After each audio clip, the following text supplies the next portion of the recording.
The Backriders. Alors ça, c'est un film que j'attendais depuis des mois. J'en attendais vraiment beaucoup de ce film. Il y a des gars qui préfèrent foncer plutôt que freiner.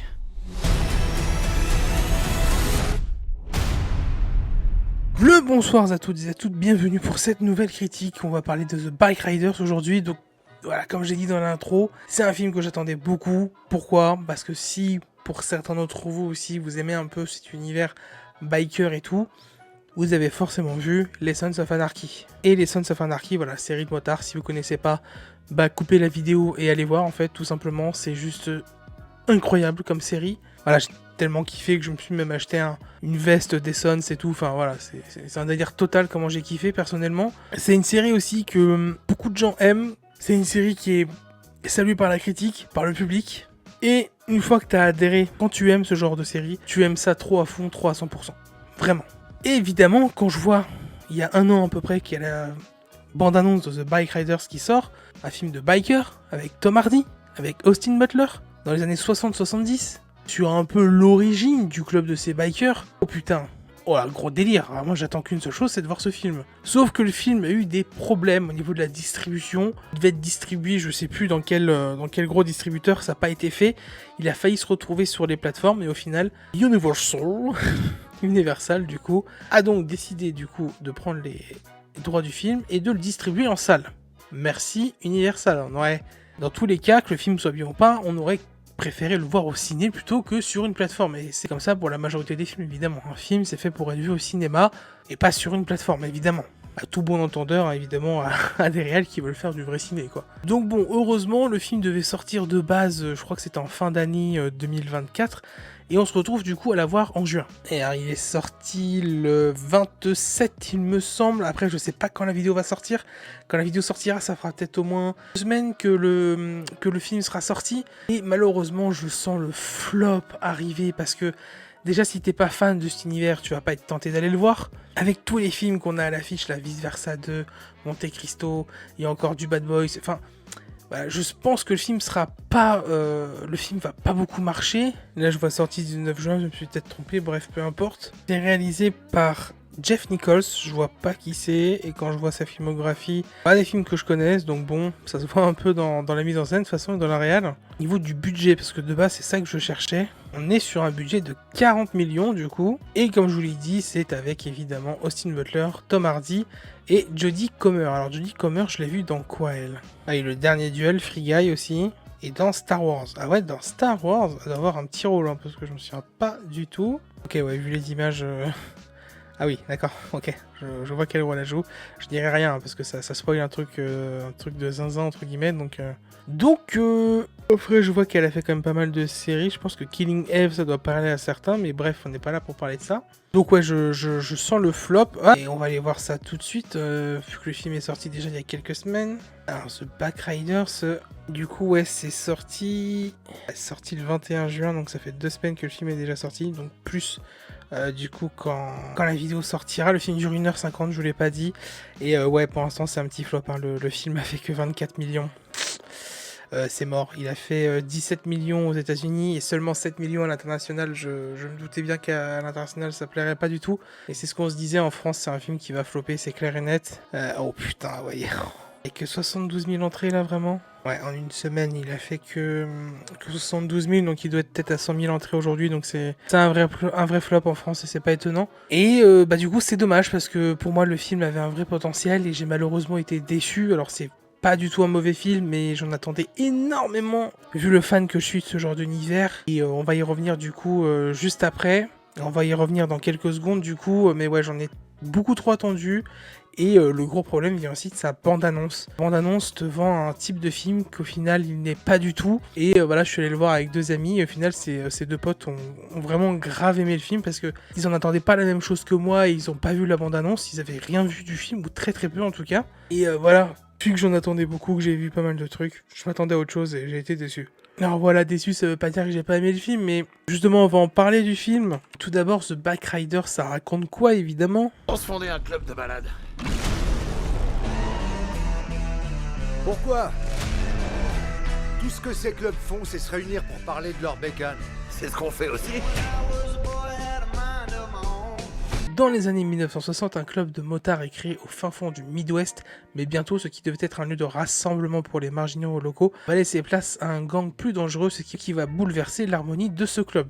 Ouais, c'est un peu ça ce qu'ils oublient de préciser, et même là ils le précisent pas, et je vais vous le dire maintenant, c'est que c'est inspiré d'un livre d'un étudiant qui a fait de la photo, qui du coup a fait un livre sur eux, qui a passé pas mal de temps avec eux, et du coup ça on le retrouve aussi dans le film. Donc en gros le film ça se passe comment? On est en 1973, et le club a été créé en 1965, je crois, un truc comme ça. Et on a du coup un gars qui est là et qui pose plein de questions en mode interview. Un étudiant, donc c'est un peu à l'arrache. Le mec il a un micro comme ça à l'arrache, il prend des photos un peu comme ça et tout. Et il va poser des questions du coup à plein de membres du club. C'est un côté en fait narration où c'est raconté par Cathy, la femme d'Austin Butler dans le film, où elle va expliquer du coup à cet étudiant comment se passe la vie dans ce club de bikers, qui sont les personnes importantes, etc. etc. Mais c'est narré un peu comme si on nous racontait le film, sauf que voilà, c'est raconté un peu sous forme d'interview pour le gars, mais pour le public, ça nous est raconté comme une narration d'une voix off en fait. Et du coup, voilà, quand on voit la bande-annonce, on nous le vend comme un film vraiment de biker, ou comme si on arrivait au début du film et qu'après on arrivait jusqu'à la fin, ou alors ça aurait pu être un peu narré aussi, un peu comme c'était, mais là c'est vraiment le côté interview, on le voit vraiment beaucoup dans le film, et personnellement, pour moi, je dis, ça m'a pas sorti du film, mais je trouve que ça nous met moins dans l'immersion du club de bikers. On est moins dans ce côté un peu fictif et on rentre un peu trop dans le réel. Ça casse un peu du coup ce côté biker et on est plus dans ce côté un peu plus doux entre guillemets. Et je vais vous dire maintenant du coup ce qui fait que moi le film m'a moins plu. On parlera après de tous les points positifs qu'il a juste après. Voilà, ayant vu les Sons aussi, ça joue un peu, mais j'ai trouvé le film un peu trop doux, un peu trop gentillé. Voilà, c'est quand on voit la bande-annonce, on nous vend quand même plein de trucs. Et oui, il y a de l'action, oui, il y a de la baston, oui, il y a des réglages de compte et tout, nanani, nanana. Mais on reste quand même sur des années où c'est des débuts de création de club. Donc au final, c'est juste des gens passionnés de moto qui se rassemblent et qui font des runs de moto ou des courses. Et après, là, ça va beaucoup plus loin. Et on arrive du coup après sur le côté des Sons, où là, on est beaucoup plus en mode guerre de gang, trafic de drogue, trafic d'argent, même des trucs de... Voilà, où ça va beaucoup plus loin. Et on est sur l'émergence un peu de ce truc-là. Donc c'est normal que le film ait un côté un peu doux. Mais vu ce qu'on voit dans la bande-annonce, on nous montre que le côté un peu trop trash qu'on peut y avoir dans le côté un peu biker, dans le côté qu'on retrouve beaucoup dans les Sons aussi. Et du coup, voilà, tu te dis, ça manque d'intensité, surtout qu'il y a des acteurs de fou. Même ces acteurs-là, malheureusement, ils peuvent pas exploiter au fond leur potentiel. On a des scènes où c'est le moment où ça pourrait être des scènes d'Oscar. Il y a des moments où on dit putain mais bougez-vous le cul quoi. Genre il y a des dialogues des fois, il y en a un qui parle, il y a un long temps de réponse, il répond. Il y a un long temps d'attente, il répond. Bref, on y reviendra un peu sur les personnages plus tard. Et voilà, pour résumer avant de revenir sur les petits points un peu spéciaux positifs du film, c'est un bon film, mais il n'y a pas à chier ou quoi ou qu'est-ce, mais on se fait un peu chier quoi. C'est un peu le problème du film, c'est pas qu'on se fait chier, c'est que on veut que ça y aille. On veut passer la seconde et on reste bloqué en première. On fait du bar. On le brûle. Faut se tirer de là. Non, pas la peine. Ils ont tous peur de nous. Bref, voilà, j'avais besoin beaucoup, en fait, j'ai l'impression d'extérioriser un peu ma déception. Après, c'est peut-être que mon avis, et j'ai hâte d'avoir vos avis dans les commentaires pour ceux qui ont vu le film, du coup, parce que ça se trouve, on pense pas du tout la même chose, donc je vous donne évidemment que mon ressenti. Et là, je vais être un peu plus objectif, donc maintenant, on va parler de l'image, de la mise en scène, de la photographie. C'est très beau. Dans l'ensemble, c'est très beau. On n'a pas une très grosse mise en scène. Il n'y a rien de fou, il n'y a rien d'incroyable en termes de caméra, de plan et tout. C'est rien de fou. La photo est assez cool, c'est assez beau, c'est bien éclairé. Ça fait pas non plus trop série TV. Non, je trouve que la photo est assez belle. L'image, il n'y a pas grand-chose à dire dessus. Et c'est du bon taf. Les musiques, on a une bonne bande originale de base. Ça se passe dans les années 60-70, donc... Évidemment, on a de ces musiques-là, donc ça marche très très bien, et ça marche aussi très très bien parce que ça colle très bien à la direction artistique, parce qu'on a vraiment l'impression d'être dans les années 70, dans les années 60. On y croit vraiment, que ce soit les costumes, les maquillages, les coiffures surtout aussi, mais surtout les décors. Et tout ce qui va avec, que ce soit les motos, les voitures, bref, même leur façon de vivre un peu, leur façon de parler, pourquoi pas, et ce qu'ils font, voilà, c'est des bikers de base, à l'époque, vu que c'est un peu plus calme, vu qu'on n'est pas encore sur des gros gangs de bikers et tout, c'est des mecs qui vont faire des pique-niques C'est des gros bikers grave stylés, tatoués, bien dégueux, bien sales et tout, qui boivent des grosses bières et fument des clopes H24, qui vont faire des pique-niques. C'est hilarant au final. Ouais, c'est vraiment un film de bonhomme, par contre, faites attention. Hein. Et on retrace vraiment comment c'était à l'époque. Hein. C'est vraiment... les hommes étaient vraiment beaucoup mis en avant dans ce genre de truc. Même si le personnage de Cathy est extrêmement important.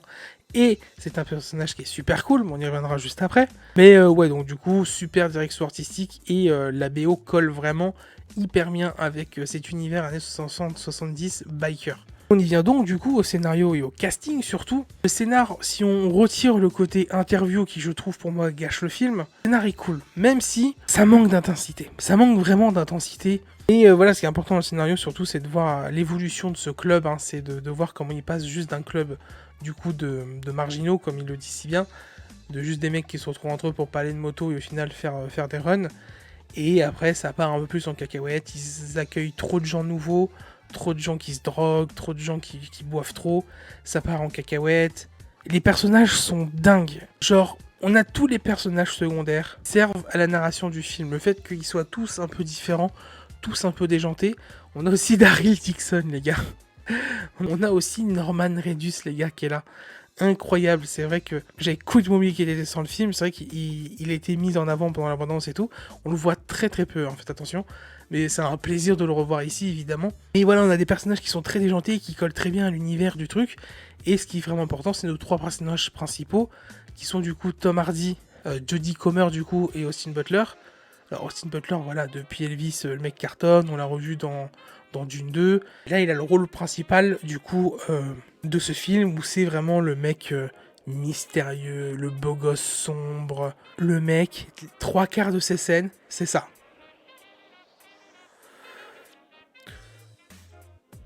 Ouais. Vraiment, je vous jure, c'est vraiment ça. Et c'est dommage parce que du coup, on sait que le mec, il a un acting de fou et on lui en fait pas profiter. Je trouve que la direction du cast là-dedans, le réal a pas bien su mettre en valeur ses acteurs. Surtout les deux en fait. Jodie Comer encore, ça va. Mais Austin Butler, je trouve qu'il est trop mis en retrait. En plus, nous le vend comme un mec hyper bagarreur, celui qui se bat le plus. C'est le mec qui veut jamais retirer son blouson, il porte ses couilles de ouf, alors que les autres, ils portent un peu moins leurs couilles. Voilà, c'est vraiment le battant, mais c'est un battant passif, quoi. Genre, si on lui dit pas de faire quelque chose, il va pas le faire, entre guillemets. Et c'est dommage, il y a un moment, il y a une scène d'engueulade entre lui et sa femme. Et tu dis que c'est là, c'est le moment, c'est une scène qui pourrait peut-être aller chercher un Oscar, ou j'en fais peut-être un peu trop loin, mais quand on a des acteurs aussi talentueux dans ce genre de film, et dramatique, hein, évidemment, c'est le moment là d'aller chercher leur plus haut potentiel. Et c'est pas fait. Et c'est ça que je voulais, moi. C'est pas fait, du coup, avec Austin Butler, et un petit peu fait, du coup, avec Jodie Comer, qui est, on va le dire, au final, c'est un peu elle, le personnage principal, parce que c'est elle qui narre le film, c'est elle qui raconte, c'est elle qui est un peu mis partout, qui nous explique tout, qui est un peu toujours à des endroits un peu partout. Elle joue hyper bien son rôle, elle a un parler qui est genre hyper cool, et c'est la seule vraiment qui exploite le plus son acting. Et malheureusement, comme Austin Butler, Tom Hardy. Putain, Tom Hardy. Alors déjà, avant de parler de lui, première scène où on le voit, ah quel charisme de fou. Quel plaisir de revoir Tom Hardy ailleurs que dans les putains de Venom qu'on a eu ces derniers temps. Alors, je vais clore le débat pour ma part. Venom 1 est cool, pas de soucis. Le 2, faut passer à autre chose, et là il y a le 3 qui arrive. Oh mon dieu que ça fait peur. Vivement que tout ça soit fini, que Tom Hardy puisse enfin faire autre chose, et revenir à ce type de film comme The Back Rider, parce que Tom Hardy, n'empêche, je viens de le voir, il a pris un petit coup de vieux quand même. On voit que même quand il était dans les Peaky Blinders, on voyait très bien qu'il faisait ce gars trentenaire, quarantaine, là il tape vraiment bien la cinquantaine, ça, il fait plus si jeune, donc je pense que là maintenant il va arriver à un potentiel de jeu d'acteur qui peut être fou maintenant à cet âge-là, et ça aurait pu commencer maintenant. Le mec a un tel charisme naturel, sa VF elle est folle en plus, et là encore une fois, c'est pas assez fait. Alors oui, c'est Tom Hardy, il fait grave le taf, je le kiffe de ouf, on le kiffe de ouf, il a pas grand chose à faire pour que son personnage marche, ça c'est clair et net, et ça se voit. Il fait pas grand chose, il pourrait tellement faire plus. Mais vraiment là, la direction du casting là sur ce film, non ça va pas. Il y a des moments où il pourrait tellement plus y aller, tellement faire mieux. Ah c'est dommage, c'est vraiment dommage. C'est sur ce film que je comprends vraiment le mot déception. Déception, normalement, c'est hyper péjoratif, c'est vraiment mauvais et tout. C'est là vraiment que je comprends en fait ce mot. Non, j'ai adoré le film, mais il aurait pu être tellement mieux en fait. Et c'est pour ça que je suis déçu. Pour tout ça, avant de passer en partie spoil, parce qu'il y aura une légère partie spoil évidemment. Si vous nous quittez maintenant, commentez, likez, partagez. Suivez-moi sur tous les réseaux juste au-dessus. Et on se retrouve à la semaine prochaine du coup pour une nouvelle critique. Et nous on se dit à tout de suite pour la partie spoil.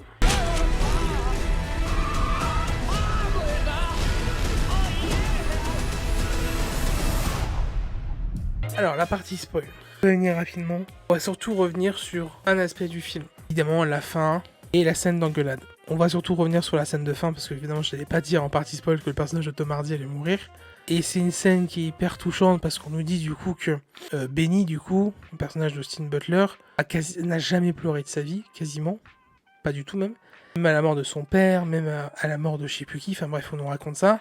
Et les histoires du club, ça va plus. Du coup, il s'en va, il quitte le club, il quitte sa femme aussi. Et quand il revient parce que il a appris que le personnage de Tom Hardy était mort, que Johnny est mort. Et il décide donc de retourner voir sa femme, et quand il retourne la voir, le premier truc qu'il fait, il pleure. Donc voilà, c'était vraiment la scène la plus touchante du film, parce que le mec, il chiale jamais, c'est un badass de ouf. Et au final, c'était plus une figure paternelle pour lui, Tom Hardy, parce que, voilà, en plus, ça je l'ai pas dit en partie no spoil, mais oui, en plus, Tom Hardy voulait filer son blouson de président à Austin Butler, mais lui il voulait pas. Et voilà, de voir à quel point le club part en couille, que Tom Hardy est mort et tout, c'est trop pour lui, il a craqué, il a pleuré, et c'est une très belle scène en tout cas, ça c'est clair et net. Et voilà, ça aurait pu être mieux encore, c'est filmé juste en plan fixe, sur l'escalier devant chez lui. Je sais pas, ça aurait pu être mieux. On a malheureusement le personnage de Tom Hardy perd un peu les pédales, dans le sens où il n'arrive plus à tout gérer. Tous ces jeunes, tous ces nouveaux foutent un bordel pas possible. Et voilà, il y a des départs, il y a des problèmes, et il y a des choses qui ne vont plus du coup dans ce club.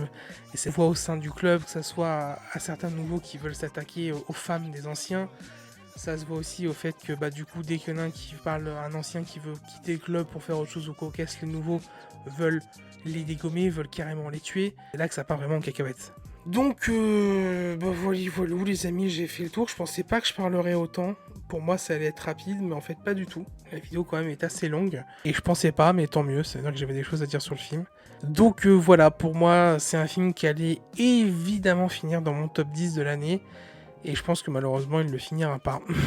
Extrêmement déçu. Donc voilà, on a déjà eu la chance de la voir au cinéma, c'est déjà très bien. Même si ce sera un giga flop. Oh putain, mais... Oh là là, que de déception en fait pour The Backriders, c'est terrible. Oh, c'est terrible. En plus, c'est chiant parce que vu que le film n'a pas marché, c'est-à-dire que ce style de film au cinéma, on n'en verra plus. Oh non, ça y est, là, je suis... Oh non, je vais chialer comme Austin Butler à la fin. Oh, je suis... Oh, ça m'a saoulé, là, vraiment, premier degré. Oh, c'est chiant. Bon, bref, les amis, j'espère que cette vidéo vous aura plu. Likez, commentez, partagez. Suivez-moi sur tous les réseaux. Patati patata. Commentez surtout, c'est important. Likez, très très important. Et moi, je vous dis à la semaine prochaine pour une de ces 2 prochaines critiques. Ciao, ciao.